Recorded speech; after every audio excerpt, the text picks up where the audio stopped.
The Dharma, incomparably profound and exquisite, is rarely met with even in hundreds of thousands of millions of kalpas. We now can see it, hear it, accept and hold it.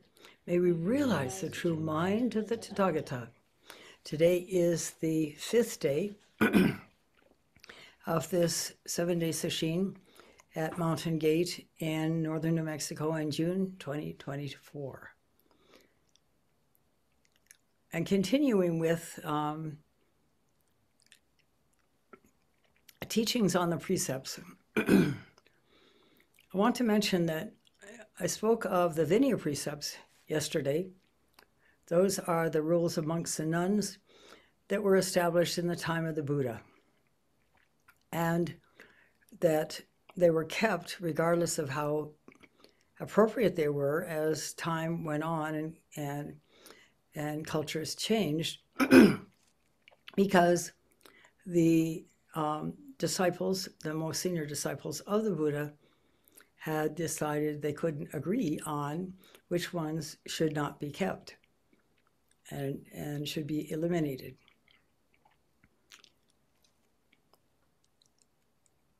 There are also, more recently, much more recently, the 16 Bodhisattva precepts, which are considered to be a deeper take on behavior for people who are committed to the Buddhist path and would like to engage in the most clear and unattached meaning, uninfluenced by negative experiences or conditioning, way of behaving. And these are the precepts we take these days. There's one more set of precepts, so that's 5 precepts. These are more commonly taken by, in the Theravadan tradition, the way of the elders, as compared to the Mahayana tradition, which is what Zen is part of. And they are meant for lay people. These are not the precepts that are normally taken in the Mahayana sect. And they are basic precepts. I won't go through them at all. Some of them are listed in the 16, among the 16 precepts, but they are pretty much like commandments. Not to steal, not to lie, not to engage in sex at all. And there are a couple more. But we are only going to be concerned with the 16 Bodhisattva precepts. So that first one is from the profound, clear mind, not to kill. In the precepts, not in the precepts, in the sutras, it's expanded. And let me read what it says about that. I hope I can read this. A disciple of the Buddha shall not himself or herself kill, encourage others to kill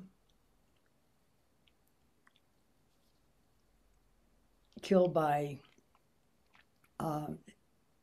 expedient means, praise killing, which is, I think, the basis for becoming a conscious objector with regard to war.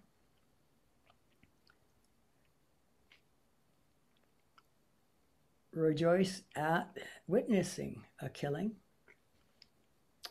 or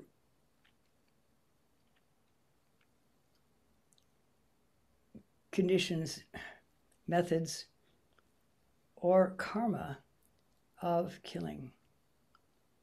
and shall not intentionally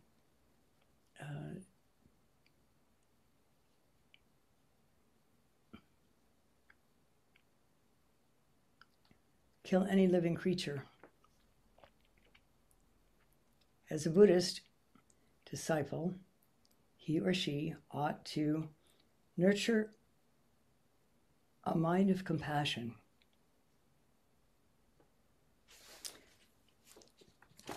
Also, what is mentioned here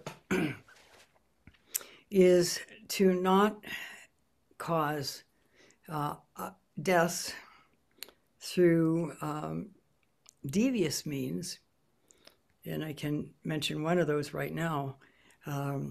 In Southeast Asia, in order to technically be free of the karma of killing, causing the killing of something, people would go to the markets, see live chickens, and comment to the seller of the live chickens, "How interesting. I would not to be able to buy this live chicken. Unfortunately, it's not dead." And then they come back a little later because the message has gotten across, and find there's a dead chicken that they can buy. That's a devious means. Not by black magic either. And if you know the story of Mitra-roshi, whose father died when he was pretty young, not really young, but a teenager, and whose mother and sister and he were forced into essentially slavery by the very aunt and uncle who had been asked by his father to take care of the family after he died. So they got no, Mitra-roshi and his mother and sister got none of the, let's say, inheritance from their father and husband. And as I said, they were forced into servitude.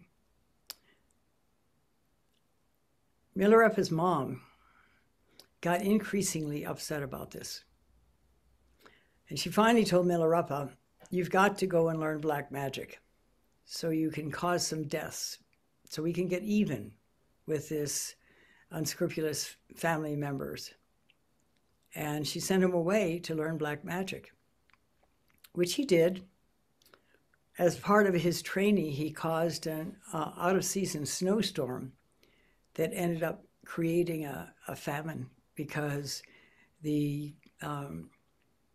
barley, I think it was, that was growing in the high mountains was killed by the snowstorm, by the frost, by the freezing temperatures. Another thing he did, let me think, there were several different things he did that caused pain and suffering to humanity and to animals as well. So finally she said, "Look, you got to destroy this place." And so he did some black magic. His mother and sister escaped, but he caused the main post that was holding up the roof of the aunt and uncle's dwelling to collapse at a time when there were many other relatives there, and it killed a lot of people. This is definitely against the precepts. And in order for Mitra-roshi, who had second thoughts later on and regrets about his behavior and wanted to do some spiritual training with a master named Marpa, Marpa continually caused him to do heavy labor. Everything in that part of the world was built with stones because there really weren't trees. In fact, there's a movie, what is it called? It has to do with going to get salt. And every year there's a pilgrimage of this village the people that go and get salt and come back, and then it's spread among the people. And so one of the people that is part of the pilgrimage to get the salt is the brother of a man who went on the last pilgrimage and somehow died. His body is brought back, leaving a widow and a young son. The monk brother was an artist. He spent his years in the monastery painting tankas, those incredible pictures of various Buddhist icons. And one of the things he wanted to see was a tree, because he'd never seen a tree. And so he went along with the pilgrimage, and so did the widow and son, and a number of other people. And anyway, I won't tell you the whole story. You can look it up on the web, and I don't remember if I saw it on Prime Video or whether I saw it in another format. But anyway, in the end, the old father, who was carrying a grudge against the man who brought his son's body back and who had been a deep friend of his son, and on the pilgrimage got into a relationship, a willing relationship with his daughter-in-law. He died along the way, and in the end, they were successful, and particularly successful because one of the last scenes is, I can't remember if it was the monk son or the grandson who was sitting in front of the only tree that they had encountered in the entire many days trip. So things were having to build with big stones, heavy stones, which is not easy labor. And so Milarepa was tasked with building a home for Marpa. And he was quite proud of the work he had done, went to ask Marpa to come and see it and admire it. And Marpa came and said, "No, that's the wrong place to have that home. Move it over another mile from here." And so Milarepa pulled down the house and went through the labor of rebuilding it a mile further away. And this happened a couple times or 3 times with homes. Each time he let go more of his ideas about himself and his self-importance. And each time Marpa said, "No, that's not right. Now I want you to go into this extremely dangerous part of Tibet and build a tower." And so he did that. He survived. It was a place of bandits and frequent attacks on people, but he managed to build the tower and go back again. And at this point, Marpa's wife said, "Come on, he's just a kid. You're being too rough on him." Marpa's reply was, "All right, I'll do as you say. However, understand that in cutting short this work of helping him clean out his negative karma, he's still going to have more that he has to deal with."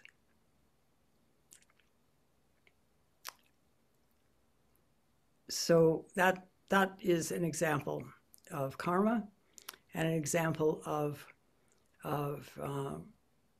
a devious means, black magic, to create killing. And obviously it's much against the precepts. That said, there are many ways to kill. And most of these are not talked about because they are subtle and deep. It's fairly superficial to say, don't kill. Milarepa, don't try to wipe out your family just because your mom says so by creating that level of suffering, by killing all those people. Don't go and learn how to do black magic and create death and destruction.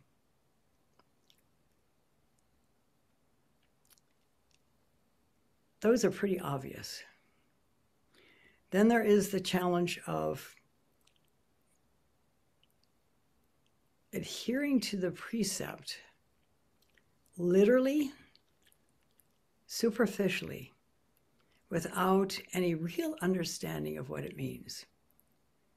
This actually occurred in Mandalay when we were living there in the 1960s.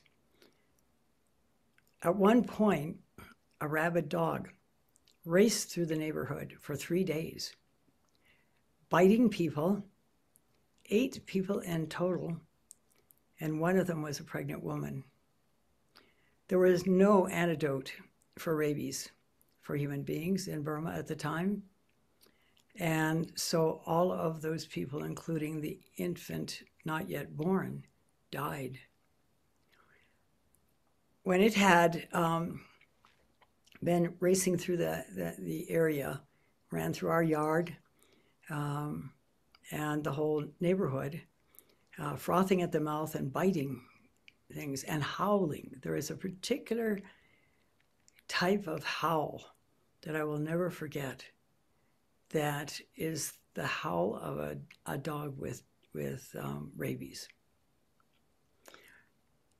We called the city and said, this dog is rabid. It won't survive. It's biting people. And they're going to die. Please come and kill it. They sort of avoided that by saying, "Oh, we're not allowed to fire guns in the city," which may have been true. However, finally, the neighborhood, some of the men in the neighborhood got sticks and beat it to death, which probably would have been a much more painful death than if they had come and simply shot it. That's a literal response to that precept. And what is of concern is that for lack of killing a dog that was going to die anyway, 9 people lost their lives. This is not keeping that precept. There are all manners of circumstances that we need to take into account in terms of not killing. And what's important here is that the deeper one goes in one's practice, the clearer one's mind is, and it's more possible to understand whether, for example, what happened in Mandalay would have been appropriate, or whether there's a different way of dealing with that precept of not killing. There's a yet more subtle way of killing. All beings are endowed with the Buddha nature. I wouldn't say endowed. All beings are the Buddha nature. And we can realize it. But human beings, particularly our modern cultures, unfortunately, is truly rampant right now in the United States, where people are being accused of being certain ways. I'm not talking about legal trials. I'm talking about one candidate has said that that he has every right to get the Justice Department to prosecute everybody who did not agree with him. This is using devious means to kill. When we consider that somebody is unskillful, stupid, etc., we are, in essence, killing their true nature. We are freezing them into a format in our mind that says they are this. They're a crook, they're a liar, they're a scoundrel, they're not very well behaved. And what that does is prevent those people from changing in our own mind. Yet if we go deeply enough to recognize that all beings do have this perfect, innate perfection, and that they have the potential for living it, when we frame them as something else than that and react to them as something else than that, we are killing who they really are. It's a really important thing to recognize. This not killing, first precept, really is involved in pretty much all the rest of the precepts. Because lying,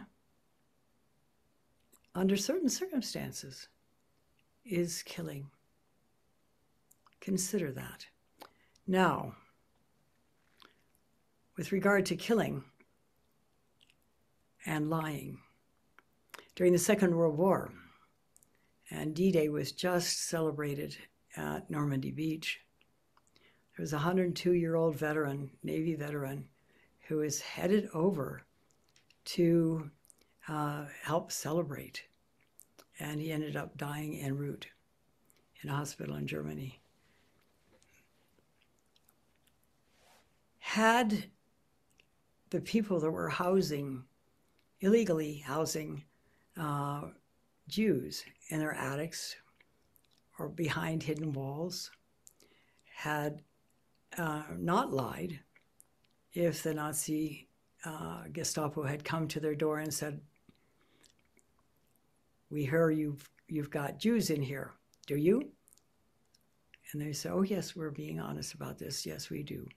What would have happened to those Jews, and perhaps also the people that were hiding them? Yet lying was actually saving life.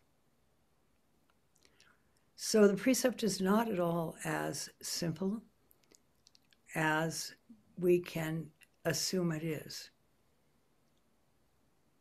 And it's very, very important to really examine from as deep and clear a mind as we can open to about these precepts. This is kind of why we take them multiple times, because each time we take them, we have ordinarily gone to a deeper, more freed mind state if we have been continuing to work on our practice. And they have more meaning, they have more clear meaning to us under those circumstances.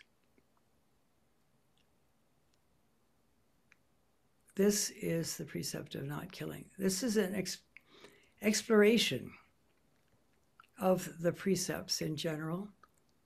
We cannot take them at face value. Superficially, yes, but that is not what we are living our life for, not for superficiality. We are living our life so that we can embody the precepts, live naturally in the way that they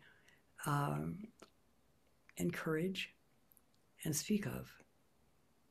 In order to do that, we need to go as deep as possible in our own practice, and this is why the precept koans are normally done quite late in our Zen training in the Rinzai sect, because to do them while we're only superficially awakened, at a kensho or something, but able to solve koans, we won't still be able to really pass those koans, because the depths of them is so deep, and they're not an easy thing to consider, but they can be realized, lived through, and in so doing, we ourselves are increasingly free, and we are able to increasingly free others through our simple, clear, let go, compassionate view of those people or beings, dogs, cats, rats, rattlesnakes, mosquitoes, grasshoppers, and so on and so forth.